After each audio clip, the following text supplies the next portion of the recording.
बिस्मिल्लाहिर्रहमानिर्रहीम। अस्सलाम वालेकुम मेंबर्स व्यूअर्स, होप सब खैर खैरियत से होंगे। सबसे पहले जी आप सबको बहुत बहुत ईद मुबारक और उम्मीद है कि आप सबकी ईद बहुत शानदार गुजरी होगी। अल्लाह ताला हम सब की इबादत और ये कुर्बानी ये कबूल फरमाए और हम सबको और हमारे मुल्क को जो है वो क्राइसिस से निकालें और हमारे रिस्क की, हमारी सेहत की, हमारे जान माल की हिफाजत फरमाएँ। छुट्टियां ख़त्म हो रही हैं जी अब, और कल पहला ट्रेडिंग सेशन होगा। लास्ट जो ट्रेडिंग सेशन था उसके बाद आपको पता है कि मॉनेटरी पॉलिसी की अनाउंसमेंट हुई और 125 बेसिस पॉइंट जो है वो इंक्रीज़ कर दिए गए। उसमें अब ये वीक और इसमें आप देख लें तो तकरीबन आई थिंक कि 3 ट्रेडिंग सेशन जो उनसे हैं वो हमें मिलेंगे। और उसके बाद आपको पता है ज़िमनी इंतखाबात है पंजाब के। आईएमएफ के साथ क्या डील कब क्लोज़ होती है वो अभी चीज़ें पेंडिंग हैं। बट इस पूरे सिनेरियो में क्या आगे आने वाले दिनों में कुछ बेहतरी के चांस हैं? क्या पैनिक की सिचुएशन होनी चाहिए या हमें ये बेस्ट टाइम है कि जहाँ पर हम कुछ चीज़ें बाय करें और इस अपॉर्चुनिटी का फ़ायदा लें ताकि आने वाले दिनों में बहुत अच्छा प्रॉफिट मिल सके? तो वो डिस्कस कर लेते हैं थोड़ा सा। और वो स्टॉक्स को जिनको हमने टारगेट किया हुआ है उनमें क्या स्ट्रेटजी होनी चाहिए, किसको हमने होल्ड करना है, किसको एवरेज करना है, किसको प्रॉफिट टेकिंग करनी है जिसमें। तो ये थोड़ा सा डिस्कस कर लेते हैं ताकि जो भी बेहतरीन स्ट्रेटजी है फॉर कमिंग सेशंस वो हम थोड़ा सा डिस्कस कर लें। तो सबसे पहले मार्केट के हवाले से आते हैं और उसमें आते हैं मॉनेटरी पॉलिसी के अनाउंसमेंट। मेरी प्रीवियस वीडियो में भी डिस्कस किया था हमने। और जब ये अनाउंसमेंट हुई उससे पहले भी ये चीज़ हमने डिस्कस की थी कि 100 बेसिस पॉइंट की तो मार्केट प्रेडिक्ट कर रही थी कि ये तो मिनिमम होगा ही होगा। उससे कम होता तो मार्केट एक बड़ा अच्छा जो सा है वो आप देखते कि उसको एक्सेप्ट करते हुए एक पॉजिटिव साइड पे जाती। बट एनीवेज 125 बेसिस पॉइंट अगर देखें, टेक्निकली देखें तो इंटरेस्ट रेट का बढ़ना जो है वो डेफिनेटली नेगेटिव ही होता है, वो इंडस्ट्री के लिए भी और पीसेक्स के लिए भी। बट हमारे साथ प्रॉब्लम क्या है कि वो इंटरेस्ट रेट बढ़ना और वो किस वजह से बढ़ रहा है, उसके साथ क्या क्या चीज़ें लिंक हैं, ये चीज़ें फिर डिसाइड करती हैं कि मार्केट के ऊपर कितना ज़्यादा इम्पैक्ट आएगा या वो इम्पैक्ट जो है सेटिसाइड हो जाएगा किसी न्यूज़ की वजह से, या जितना आना चाहिए उससे कम आएगा। तो इसमें एक थोड़ा सा आप कह सकते हैं कि इतनी छुट्टियां मिल गई लेकिन उन छुट्टियों में कोई बुरी खबर भी नहीं आई, बट कोई बहुत अच्छी खबर भी नहीं है।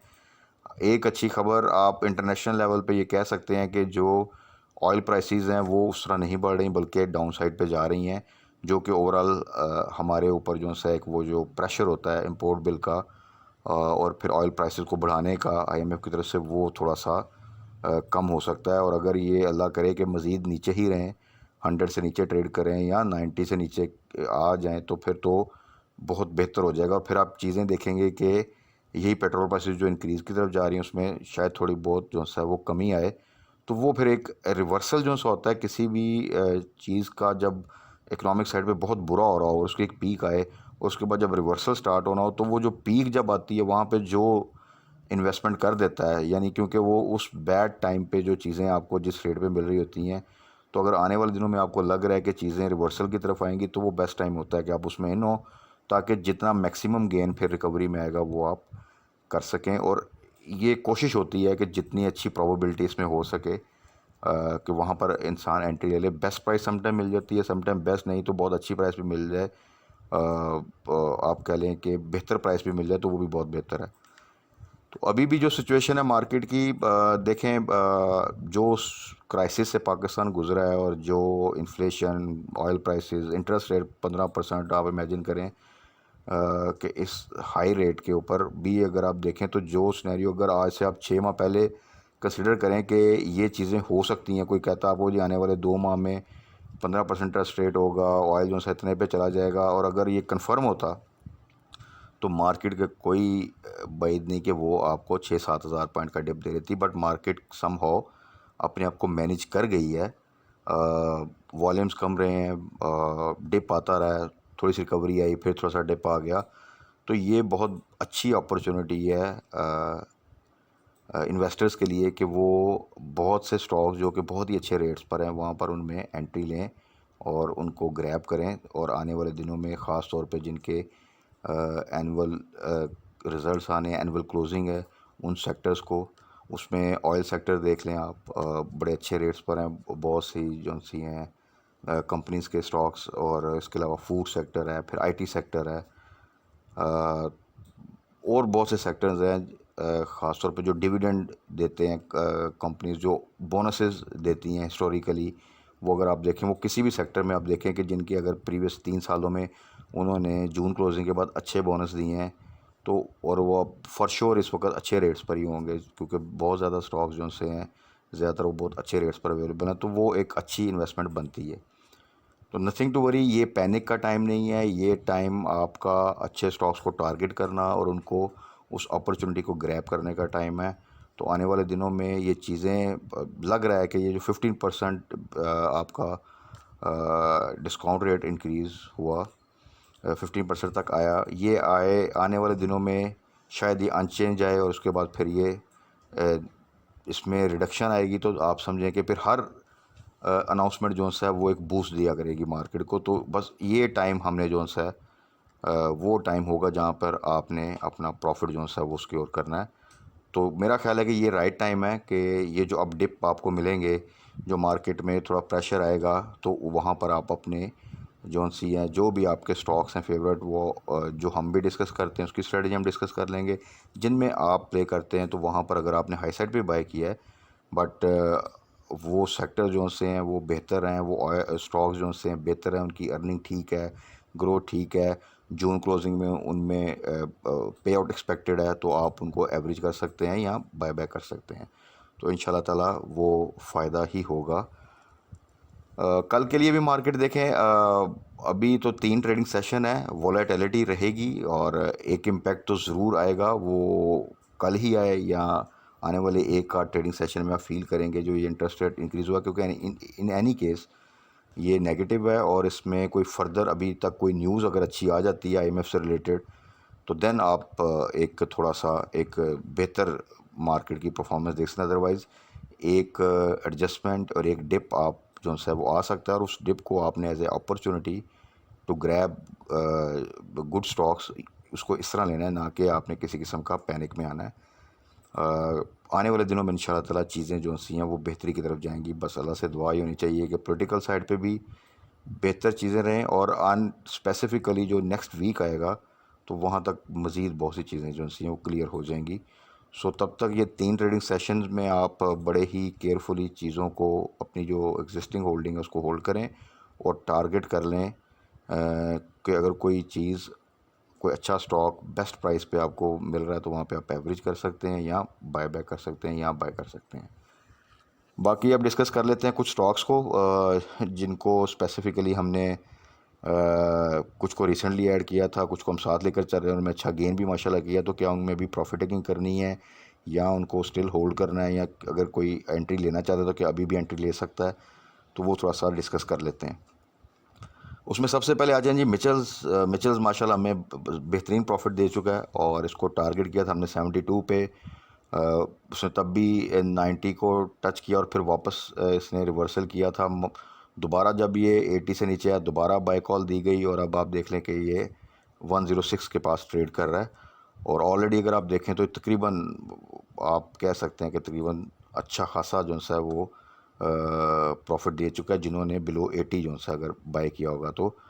तो अब इसमें फ़र्दर स्ट्रेटजी क्या है? इसमें फ़र्दर स्ट्रेटजी है कि इसको जो टारगेट हमने किया था इंशाल्लाह ताला, वो थोड़ा सा होल्डिंग के लिए, मीडियम टर्म के लिए टारगेट बेस इसमें एंट्री ली थी, कि ये इंशाल्लाह ताला साइड आइटम है, और इसमें ऐसे ही जब रैली बनेगी तो इसमें कोई बैद नहीं कि आने वाले चंद आप कह लें वीक्स में, या एक आध महीने में ये 150 पे भी चला जाए। सो इसमें बेटर स्ट्रेटजी है कि आप 100 का स्टॉप लॉस रखें और इसको होल्ड कर लें। तो उसमें ये है कि अगर कोई डिप आता है किसी वजह से, तो वहाँ पर आप का एक एग्ज़िट बन जाए, और उसके बाद अगर उससे नीचे जाता है तो आप दोबारा बाय बैक कर लें। और अगर आप होल्ड करना चाहते हैं, और अगर आप समझते हैं कि वो डिप आएगा, उसमें आपको किसी किस्म की पैनिक नहीं आएगी, और आप उसको होल्ड कर लेंगे, और आपके पास बैक एंड पे कैश भी है, और अगर आप ये समझते हैं कि आप इसको मीडियम टर्म होल्ड भी कर सकते हैं, और अगर ज़्यादा नीचे आएगा तो हम फर्दर इसकी एवरेज कर लेंगे, तो वो आप पे डिपेंड करता है। बहरहाल जिन्होंने 80 से नीचे बाय किया है वो 100 पे स्टॉप लॉस रख के इसको होल्ड कर लें तो आई थिंक बेहतर है। अगर आप प्रॉफिट टेकिंग करना चाहते हैं तो इट्स अपॉन यू। मेरा ख्याल में एक अच्छी परसेंटेज है तो आप प्रॉफिट टेकिंग भी कर सकते हैं, बट मिचल्स में स्टिल पोटेंशियल है कि ये इंशाल्लाह ताला परफॉर्म करेगा विद सम डिप्स, लेकिन अल्टीमेटली इंशाल्लाह ताला फर्दर आगे जो है रैली बनाएगा। उसके बाद आ जाएँ national foods. National foods again side item है, जिस प्राइस पे ये मिल रहा है ये किसी भी टाइम इसमें भी आप देखेंगे कि एक रैली बनेगी, और क्योंकि अच्छी प्राइस पे है तो आप देख लें कि उस रैली में एक दो कैप भी लगे तो एक अच्छी परसेंटेज जो सी आपको वो इन नो टाइम आप जो है वो 15% के करीब आप प्रॉफिट जो है ईज़िली गेन कर सकते हैं। लेकिन इसको भी आप टारगेट अगर हिस्टोरिकली देखें तो ये पे आउट देता है, बोनस देता है जून क्लोजिंग के रिज़ल्ट्स में, तो आप 20 to 25% बोनस एक्सपेक्ट कर सकते हैं। और उस बेस पे, उस अच्छे रिज़ल्ट के बेस पे आप फर्दर जो है इसमें ईज़िली 200 का टारगेट कर सकते हैं। और इवन अगर आप देखें इस वक्त एग्जिस्टिंग प्राइस 144, तो और अगर ये आपको 190 से ऊपर प्रॉफिट टेकिंग करते हैं तो आप देख लें कि एक अच्छी खासी परसेंटेज बनती है। अच्छा जी, अब थोड़ा सा आईटी सेक्टर, इस सेक्टर को भी हमने हमेशा टारगेट किया और बहुत से स्टॉक्स में टाइम टू टाइम अच्छा गेन जो सा मिला है। कुछ स्टॉक्स थोड़े से इस वक्त काफ़ी देर से एक पोजीशन पे जो सा वो स्टक हैं, तो उसमें क्या स्ट्रेटजी होनी चाहिए। सबसे पहले आ जाए नेटसोल। तो नेटसोल में भी हमने अच्छी ट्रेड्स भी मिली हमें, शॉर्ट ट्रेड्स भी, और हमने इसको भी टारगेट किया होता जून क्लोजिंग के रिजल्ट तक। तो उस लिहाज से भी अगर देखा जाए तो जो हमारा एंट्री लेवल था 90 बिलो, उससे ये ऑलरेडी जो सा 96 के पास और 104 को आई थिंक टच करके जो सा ये आया है। तो ऑलरेडी जो सा अच्छा गेन है और फ्यूचर में भी इसमें मज़ीद अच्छा गेन जो सा वो एक्सपेक्टेड है। और मैंने यही कहा था कि 130 भी जो सा इंशाल्लाह ताला ये क्रॉस करेगा आने वाले दिनों में। बट अगेन शॉर्ट ट्रेड्स के लिए भी स्ट्रेटजी यही बनाई थी कि अगर आपने एक अच्छी क्वांटिटी बाय किया तो 50% को ट्रेड करें और 50% को होल्ड करें। ट्रेडिंग में ये था कि जैसे 90 के आसपास से नीचे जाए वहाँ पे बाय या बाय बैक करें, और जैसे ये 98 100 के पास जाए तो वहाँ पे प्रॉफिट टेकिंग करें। और इस तरह की ट्रेड इसने पिछले चंद माह में 2-3 दफ़ा दी हैं, और अभी भी अगर आप देखें तो ये अब अपनी पोजीशन को स्ट्रांगली होल्ड करता हुआ आस्ता आस्ता आप देखेंगे कि ऊपर की तरफ जाएगा। तो जिन दोस्तों के पास है वो होल्ड करें और इसको फर्दर जो सा है आप इसकी रैली और इसमें जो गेन है वो इंशाल्लाह ताला आपको मिल जाएगा। इस तरह वेंसियोन है जी, स्टिल अभी अपनी बाइंग रेंज में है। बेस्ट प्राइस थी इसकी जब ये 70 से नीचे था, वो शायद अभी आए या ना आए। जिन्होंने बाय किया था वो होल्ड करें, और अगर कोई बाय करना चाहता है इसको और वो थोड़ा सा होल्ड कर सकता है तो स्टिल जो इसकी इस वक्त प्राइस है वो एक अच्छी प्राइस है, और इसको भी आप आने वाले दिनों में ईज़िली जो है वो 90 प्लस 200 का टारगेट कर सकते हैं। उसके बाद आ जाए टीआरजी। टीआरजी में अगर आप देखें तो इन्हीं लेवल्स पे अच्छी खासी बाइंग हो रही है इनकी एक ग्रीन ट्री होल्डिंग की तरफ से भी, और आपको हर हफ्ते वो मटेरियल इन्फॉर्मेशन भी आती होगी। तो टीआरजी में अगेन जिन लोगों ने 100 से ऊपर बाय किया हुआ है उनको हमेशा यही सजेस्ट किया है कि आप 80 से नीचे, और ये जो 72 से लेके 76 78 तक का जो रेंज है इसमें आप इसको एवरेज कर सकते हैं या बाय बैक कर सकते हैं। इसने भी अल्टीमेटली एक रैली बनानी है, और जब एक ज़रा मार्केट थोड़ा सा स्टेबल मूड में आएगी तो आप देखेंगे कि ये दोबारा इंशाल्लाह ताला 100 को क्रॉस करेगा। तो इसके लिए भी बेस्ट स्ट्रेटजी यही है कि जो लोग टीआरजी में अपनी ट्रेड करना चाहते हैं तो वो इन प्राइस रेंज में 76 74 78 यहाँ पे बाय करें, और जब ये 90 के पास जाए तो उस क्वांटिटी की वहाँ प्रॉफिट टेकिंग करें, और इन छोटी ट्रेड्स में जो है थोड़ा सा बेनिफिट लें।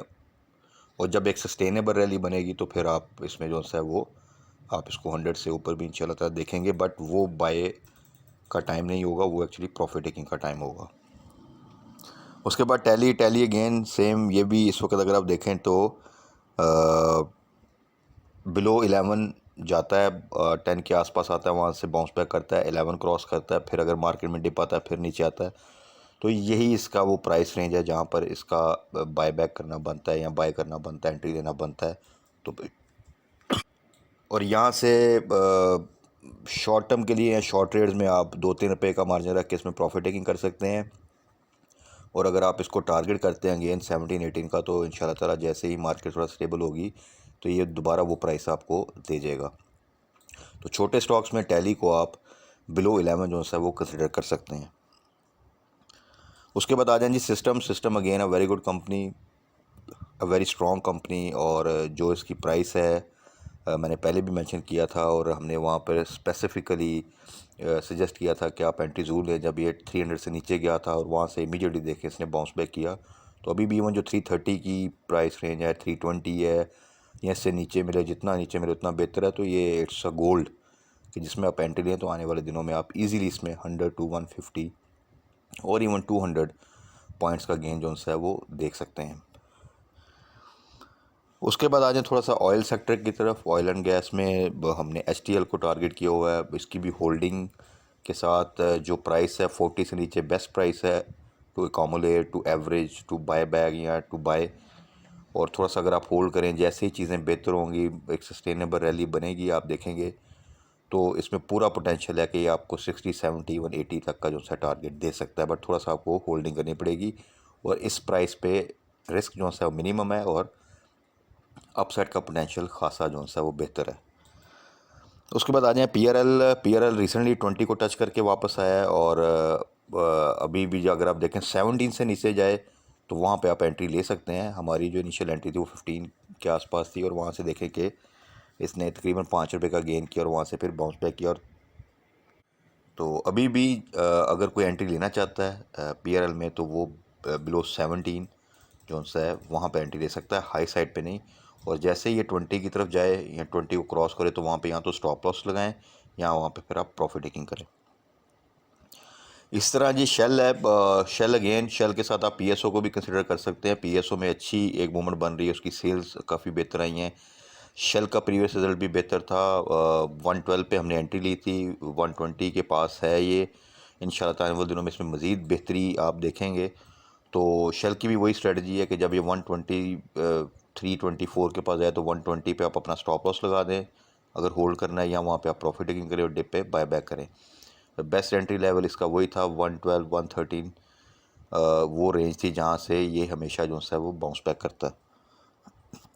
इसी तरह OGDC का अगर आपको याद हो तो इसकी भी पूरी एक हमने शॉर्ट ट्रेड्स की फॉर शॉर्ट टर्म प्रॉफिट जो है स्ट्रेटजी बनाई थी कि जैसे ये 77 78 76 के पास आता है तो बेस्ट टाइम होता है कि वहाँ पे आप एंट्री लें और उसके बाद ये इमीडिएटली वहाँ से देखें बाउंस बैक करके 84 83 यहाँ तक जाता है तो वहाँ पे एक अच्छी प्रॉफिट टेकिंग बन जाती है और वही चीज़ आपको चंद दिनों में दोबारा आपको बिलो 80 जो सी है वो मिल जाती है। तो OGDC अगर आप देखें तो पिछले कुछ माह में इस तरह की काफ़ी दफ़ा इसने जो सी हैं वो इस प्राइस रेंज में आपको एक अच्छी ट्रेड जो सी हैं वो दी हैं।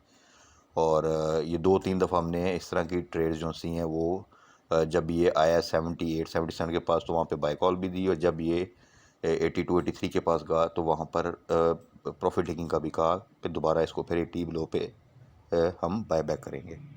तो अभी भी 80 के पास है तो यही स्ट्रेटजी है कि कल जब ये आपको हाई साइड पे जाए और आपको 83 82 के पास मिले तो वहाँ पर आप एक दफ़ा प्रॉफिट टेकिंग कर लें। अगर ये थोड़ी सी भी आपको इसकी स्ट्रेंथ लूज़ होती नज़र आए तो रादर देन वेट आप वहाँ पे प्रॉफिट टेकिंग करें और जैसे ही फिर बिलो 80 आए तो वहाँ पे दोबारा बाय बैक कर सकते हैं। तो ये तो थे कुछ स्टॉक्स जो कि फूड सेक्टर, IT सेक्टर और ऑयल सेक्टर से रिलेटेड जो सा था कुछ हमने डिस्कस कर लिए। इनके अलावा जिनके पास और भी ऑयल सेक्टर से रिलेटेड स्टॉक्स हैं तो उनमें भी अगेन अगर आप ATRL को देखें, अगर आप SNGP को देखें तो तमाम अभी उन रेंज में हैं जहाँ पे आप जो है उनको बाय कर सकते हैं। थोड़ा सा होल्ड करना पड़ेगा तो आने वाले दिनों में आप उनमें भी बेहतर मूवमेंट देख सकते हैं। ओवरऑल जो चीज़ें हैं, जो इन्फ्लेशन है, एक IMF जो सा डील का जो एक इशू है वो डेफिनेटली एक मेजर न्यूज़ है। बाकी जो इंटरेस्ट रेट था उसकी न्यूज़ आ गई। उम्मीद यही है कि ये मैक्सिमम लिमिट होगी 15% पे जो गया। इसके बाद आने वाली जो मॉनेटरी पॉलिसी उसमें फर्स्ट स्टेप में शायद हम अनचेंज स्टांस पे जाएं और उसके बाद फिर उसमें ड्रॉप आए। इसी तरह इंटरनेशनल लेवल पे जो क्रूड ऑयल की प्राइस में कमी आ रही है उसका इम्पेक्ट अगर हमारी लोकल पेट्रोल प्राइसेस पे पड़ता है और वो उस पर ड्रॉप आता है तो that would be again a very good news. और इसी तरह जब चीज़ों का रिवर्सल स्टार्ट होगा तो वो डेफिनेटली हर न्यूज़ अच्छी और हर जो स्टेप है वो आपको बेहतरी की तरफ लेके जाएगा और PSX में आप एक अच्छी जो सी है वो रैली एक्सपेक्ट कर सकते हैं, स्पेशली जब के आने वाले मंथ्स में आपको जून क्लोजिंग का रिज़ल्ट सीज़न जो सा है वो मिलेगा, तो वो एक अच्छा सिनेरियो डेवलप हो सकता है। और उसमें हमने जो बेस्ट स्टॉक्स हैं उनको टारगेट करना है जो कि हमें मैक्सिमम गेन दे सकते हैं।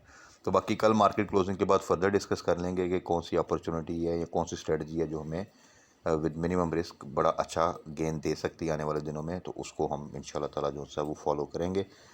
तब तक अपना ख्याल रखिएगा, दुआओं में याद रखिएगा। Stay blessed. अल्लाह हाफिज़।